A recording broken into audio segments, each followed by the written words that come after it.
Uh-oh.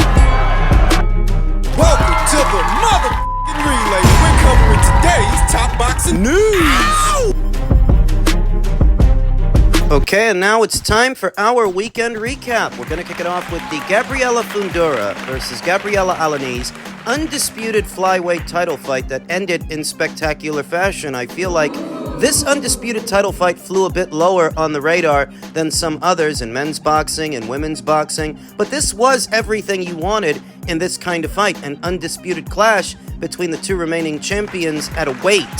It was action, pure action, from start to finish, though just as difficult an assignment as I described ahead of the fight for Gabriella Alaniz, who had to contend with the height, the length, the jab, the power, the precision of young Gabriella Fundora, who's very tall for this weight, very long for this weight, and knows how to use it, knows how to use those physical dimensions to the best of her ability. Her advantage. Gabriella Alaniz didn't get off to a bad start, trying to close the distance on Gabriella Fundora, occasionally getting in with left hooks and a right hand here and there. She was definitely making Gabriella Fundora work harder than anybody before her.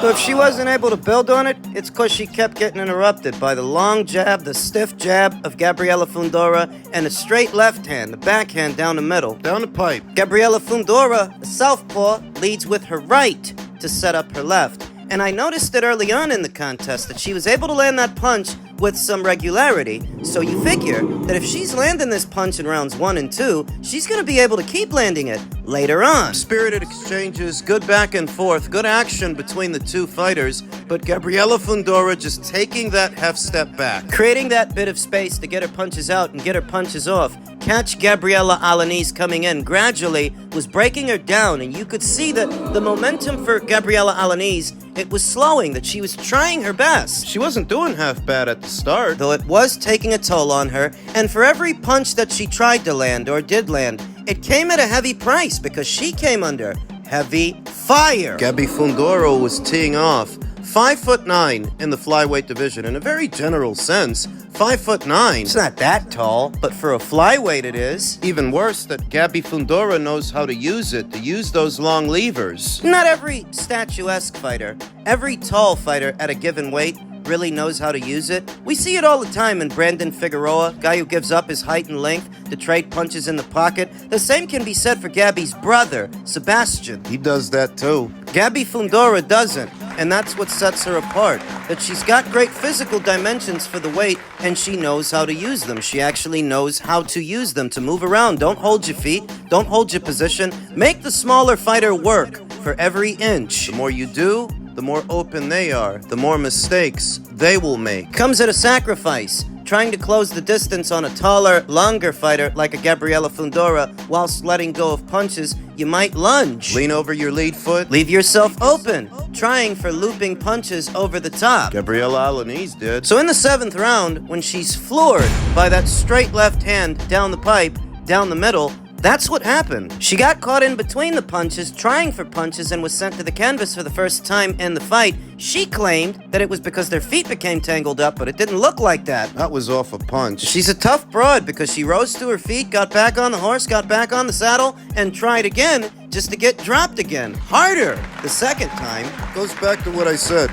If Gabby Fundora was able to land the straight left hand in the early goings of the fight, in the first 1 or 2 rounds, then she's definitely going to be able to land it later on. It was 2 of them, 2 straight left hands in the 7th round that sent Gabriella Alaniz to the canvas for the last time. She tried to rise to her feet again, but you could see her equilibrium was off. She was hurt on unsteady legs, and that was it. That was all. It's everything you want in this kind of fight. An undisputed title fight between the two remaining champions at a weight. A dramatic aesthetic. Yes. Ending in dramatic fashion. Knockout fashion. That's how you do it. Gabby Fundora just became the youngest undisputed champion, I think, in the history of women's boxing. She's only 22 years old, and she's the first undisputed champion, the very first, in the women's flyweight division. There hadn't been one before, let alone in the four-belt era. One fighter in possession of all the marbles, all the belts. Gabby Fundora is the first. The inaugural undisputed flyweight champion. History was made, but the buck don't stop there. Because she's only 22 years old, and because there's still the super flyweight division, the bantamweight division, even the super bantamweight division, with physical dimensions like Gabriella Fundora, the possibilities are endless. Congratulations to her. The prediction stuck. I said she'd become this division's undisputed champion, and she did. And guess what? I think she's gonna do it again. We'll talk more about it in another video. Now, in the main event of that same show, we saw unbeaten Floyd Schofield take on seasoned veteran Rene Giron. A great acid test for young Floyd Schofield to garner more experience under the hot lights and under pressure, and a great example of why it is boxer punchers like Floyd Schofield, why boxer punchers, why, how it is they beat pressure fighters. What is that exactly? That dynamic. Rene Giron, a rough and rugged, rough and tough pressure fighter who's never been knocked out, never been stopped in 24 professional bouts, having shared the ring with the likes of Giovanni Cabrera, Michelle Rivera. Floyd Schofield last night. Rene Giron is not a high-level pressure fighter. That's saying that he is missing quite a few bells and whistles in terms of his offense and diversifying it, being effective when applying pressure, but he still is a great physical specimen, that he's durable, he can take a shot. Got a good engine. Can keep the pressure on for all 12 rounds, all 36 minutes of a championship-level contest, so there's still enough there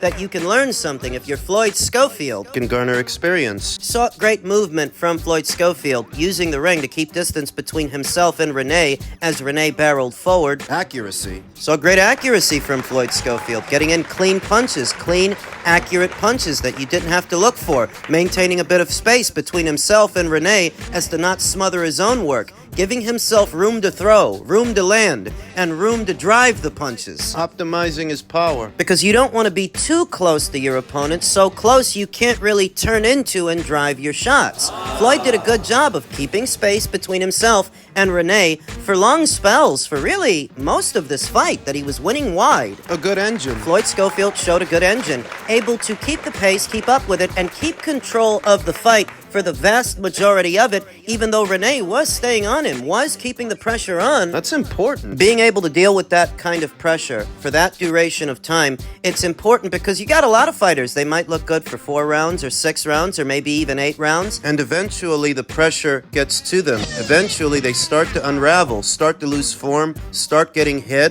Think about the Josh Kelly versus David Evanesian fight, or the more recent Ben Whitaker versus Liam Cameron fight. Those are good examples. Josh Kelly and Ben Whitaker, these were standout amateurs in the amateur ranks, but in the paid ranks, you start to see the wrinkles, you start to see the problems. Maybe that's because an amateur fight really only lasts about 3 rounds, whereas in the paid ranks, you're in there for about 12, buddy. You've got to make it work for 12 rounds. For 36 minutes, and Floyd Schofield did. For the most part, he did, assuming control over the vast majority of this fight, though there was a little hiccup in the 11th round. He was floored for the first time in his career in the 11th, got caught in between the punches, got callous. Sent to the canvas. His mettle, his durability, his resolve was tested, but I feel like he did all right. I feel like he handled the situation well, survived the round, and went on to win the 12th. I don't really think it's the end of the world, and I don't hold it against him that he got knocked down in the 11th round because of how he handled it, because he was able to survive. Anybody from Terrence Crawford to Andre Ward. He got knocked down. Vasyl Lomachenko, Artur Beterbiev. Artur's been down 2 times. Usyk's been down. That I'm not going to castigate Floyd Schofield for getting dropped in a developmental fight, because this is when that needs to happen. Better now than later. It happened to you. This is your chance to learn from it. This is your chance to patch it up so that it doesn't happen again later. It is not yet time to castigate Floyd Schofield for getting dropped by Rene Giron. You have to judge that based on how he progresses, how he develops. Later on. How he looks. Later on, how he continues to look. Then you can make your assessment, but for now, just looking at yesterday's fight, I think he did all right. I think he did more than all right, handling the pressure. A lot of other fighters unravel under those same circumstances. I liked his offense, I liked his defense, I liked his upper body movement, getting under the sweeping punches, I liked his footwork, spinning off the ropes and moving around, keeping space. Being able to fight at a variety of ranges, from the outside on the move and on the inside, asserting himself and letting punches go. Of course, there are one or two things to work on, but for a fighter this young, that's a given. What do you expect them to be perfect at this age? Need I remind you that a lot of the fighters the boxing community at large thought were perfect and thought were going to be the heir apparents to Floyd Mayweather. They're less than perfect. They have limits too. Shakur Stevenson, who's limited to boxing from the outside. Devin Haney, who's reaching his limitations because he can't punch and he can't seem to take a punch. These were the guys that not that long ago,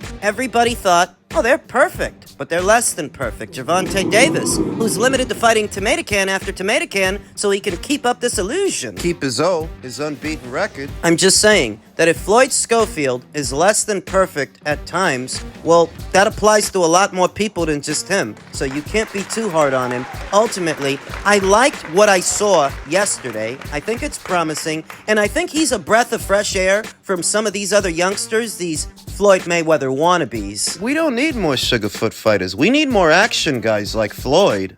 I seen when you said, Shakur, you said if the Zepeda fight don't go down, if they duck, you willing to fight Kid Austin? You standing on that? Is that something? I'm gonna beat the shit out of him. His dad can't fight for him. I'm never gonna fight for him. The You thing talk for him, shit. You can't fight for him. understand this, I'm never gonna fight for Floyd. But the thing Yo, is, it's me and him in the ring, dog. I know that he's gonna. It's me and him in the ring. That's it. I know, Floyd. You tell him. Bruh, Floyd, what's up? Little Floyd, let me know. fighting and the story. And we're gonna I stop you. bet. Stop me. This nigga don't even punch hard. Y'all gassing this nigga. This nigga do not punch hard. How you gonna stop me? I know you ain't talking about punch hard. This nigga does not punch hard. Not stopping. No, we ain't gonna disrespect. Yo, you told me I almost made you shit on yourself, bro. What you talking about, bro? No, I'm not gonna. What you mean I don't punch hard? Hold on. Time out. I'm not getting him on this energy because Shakur always supported us. So I'm not even letting it go like that. Shakur is great and you do punch hard. And I look forward to seeing y'all entertain. That's all I'm saying. But I'm not gonna be on the energy like Shakur ain't like that. It ain't the man. Boring. So maybe it's because of that back and forth exchange ahead of this weekend's fight that Shakur was tuned in to Floyd Schofield's fight with Rene Giron, and he had a lot to say. Shakur said Auntie Sco is actually a good coach, though. To which I'm going to assume Floyd Schofield's father, handling Floyd's account, said, "Love you too." Shakur continued as the fight progressed. He's lucky dude ain't clip his ass when he turned around. Went on to claim that Floyd Schofield is food. He is food for Shakur Stevenson, and here's what it is.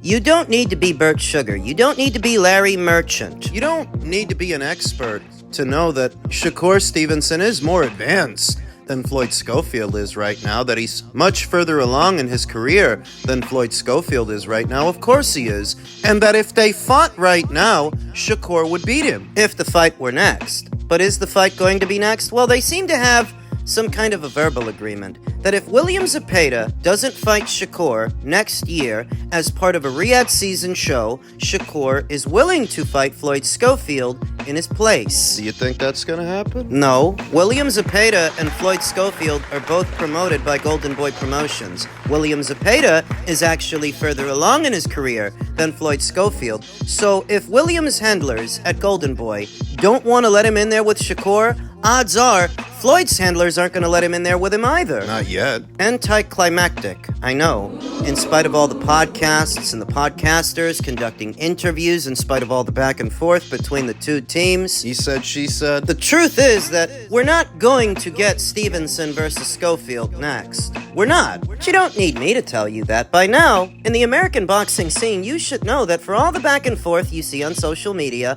all the talk, it seldom results in an actual fight. Gervonta Davis. There was one instance in a fight where the round ended and Floyd Schofield went to sit down in his corner, went to sit down on the stool, but it wasn't under him, so he fell down. Gervonta reacted to this by saying, head ass, and stop letting your father cut your hair.